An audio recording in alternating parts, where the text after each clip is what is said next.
सूरतुल अनकबूत आयत नंबर 67।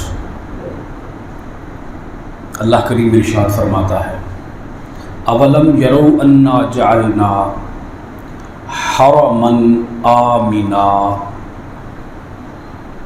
अवलम यरौ, क्या नहीं देखा, अन्ना जअलना, कि बेशक हमने बनाया। अवलम यरौ, क्या उन्होंने नहीं देखा, अन्ना जअलना, कि बेशक हमने बनाया, हरमन, हरम, आमिनन, अमन वाला, कि हमने इस हरम को अमन वाला बनाया है। हुर्मत वाली ज़मीन में हमने इन्हें पनाह दी है। हमने हुर्मत वाली ज़मीन में इन्हें पनाह दी है, या इनके लिए ये ज़मीन पनाह बनाई है, यानी जाए अमान बनाई है, या अमन की जगह बनाई है। वयुतखत्तफुन्नासु मिन हौलिहिम, और उनके आस पास वाले लोग उचक लिए जाते हैं। युतखत्तफु का माना है उचक लिए जाते हैं, अन्नासु लोग, मिन हौलिहिम, इनके आसपास। अफबिल बातिल युमिनून, तो क्या ये बातिल पर ईमान लाते हैं, बातिल पर यकीन रखते हैं। वबि निअमतिल्लाहि यकफुरून, और अल्लाह की नेमत का इनकार करते हैं। अब अगर आप हजरात के जहन में पिछली आयतें हैं, पिछली आयात के अंदर जो इस आयत से गुज़श्ता आयात हैं, उनके अंदर अल्लाह करीम ने कुफ़ार मक्का को तौहीद पर ईमान लाने की तरगीब दी है, तालीम दी है। अल्लाह पाक ने अपनी तौहीद पर दलाइल कायम फरमाए। वो कश्ती वाली बात आपके ज़हन में होगी कि जब ये लोग कश्ती में सफ़र कर रहे होते हैं, जब कश्ती हचकोले खाने लगती है, तो उस वक़्त 360 खुदाओं को नहीं पुकारते। 360 खुदाओं को पूजने वाले उस वक्त जब कश्ती को हचकोले लगना शुरू हो जाएं और इन्हें लगे कि अब कश्ती डूब जाएगी, तो उस वक्त 360 को याद नहीं करते, 360 से फरियाद नहीं करते। उस वक्त पुकारते हैं तो बोले सिर्फ़ और सिर्फ अल्लाह, एक अल्लाह को पुकारते। और जो ही उनकी कश्ती किनारे लग जाती है तो फिर 360 को पूजना शुरू कर देते हैं, फिर बुतों की परस्ती शुरू कर देते हैं। तो अल्लाह पाक इस आयत मुबारका के अंदर इरशाद फरमाता है कि ए मक्का के काफरों, तुम्हें तो काफर नहीं रहना चाहिए, तुम्हें तो ईमान लाना ही लाना चाहिए।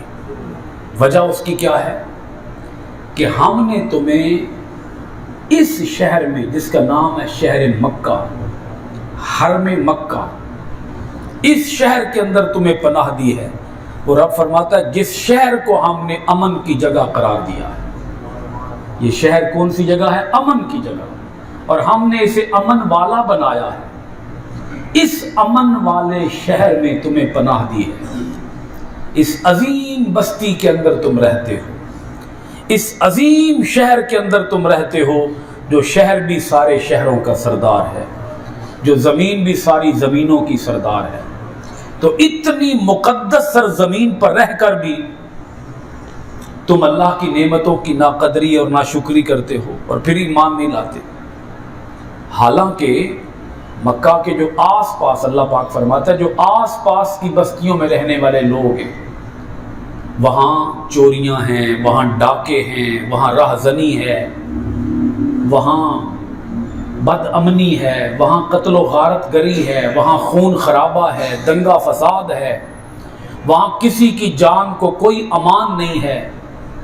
तो अल्लाह पाक फरमाता है तुम्हें तो अमान है, तुम्हें तो पनाह है। तुम अमन वाली जगह में रहकर भी उस अमन कायम करने वाले रब का फिर भी इनकार करते हो।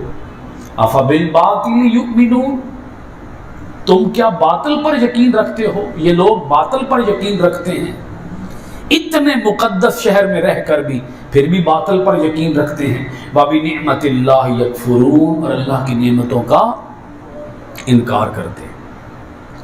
अब अगर आप हजरात गौर फरमाएं اللہ کریم ان مکہ کے کافروں کو ایمان لانے کا درس دیتا ہے، ایمان لانے کا حکم دیتا ہے کہ تم ایمان لاؤ۔ تمہارا ایمان لانا بنسبت دوسرے لوگوں کے اور بھی زیادہ ضروری ہے۔ اگر تم ایمان نہیں لاؤ گے تو تم کل کو زیادہ عذاب کے مستحق ٹھہرائے جاؤ گے، کیونکہ تمہارا ایمان زیادہ ضروری ہے۔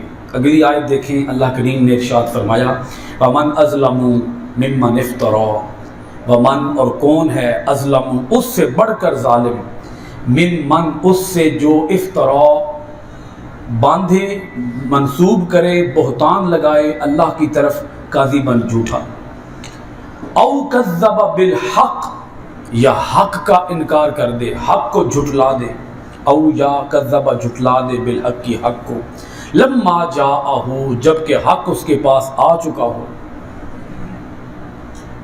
اس سے بڑھ کر بھی بھلا کوئی ظالم ہے جو اللہ کی طرف جھوٹ کو منسوب کرے یا اس حق کا انکار کر دے جو حق اس کے پاس آ چکا ہو۔ تو اگر اللہ کی طرف جھوٹ منسوب کیا جائے یا پھر اس حق کا انکار کیا جائے تو پھر سزا کیا ہوگی؟ جہنم۔ الیس فی جہنم مثوی للکافرین، اللہ پاک فرماتا ہے کیا ان کافروں کے لیے ٹھکانہ جہنم میں نہیں ہوگا؟ کیا یہ جہنم میں نہیں جائیں گے؟ ڈر جائیں، جہنم سے بھی ڈر جائیں۔ اللہ پاک نے یہاں دو باتیں کر دی، ایک بات کر دی کہ اللہ کی اس نعمت کا شکر بجا لاؤ، اللہ نے تمہیں کتنی عظیم نعمت عطا کی ہے۔ کیا ہے وہ نعمت؟ شہر مکہ میں تمہارا ہونا، اور پھر تمہارے پاس رسول مکرم نبی آخر الزمان صلی اللہ علیہ وآلہ وسلم کا تشریف لے آنا، کتاب کا آ جانا، قرآن مجید کا آ جانا، ایک اللہ تعالیٰ کی تمہارے اوپر کتنی بڑی بڑی نعمتیں ہیں، ان نعمتوں کو یاد کرو۔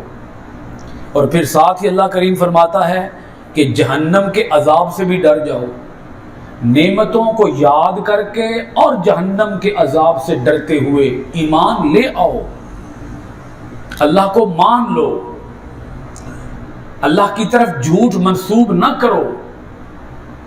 اس جھوٹ کو منسوب کرنے کی چند ایک مثالیں جلدی سے دے دیتا ہوں۔ مثال کے طور پر اگر کوئی شخص کسی جھوٹے نبی کو مانتا ہے تو اس کا مطلب یہ ہے کہ وہ اللہ کی طرف جھوٹ کو منسوب کر رہا ہے۔ اسی طرح کوئی دین کا عالم اگر مسئلہ شرعی مسئلہ بیان کرتا ہے اور اس مسئلے کو غلط بیان کرتا ہے تو وہ بھی بولے اللہ کی طرف جھوٹ منسوب کر رہا ہے۔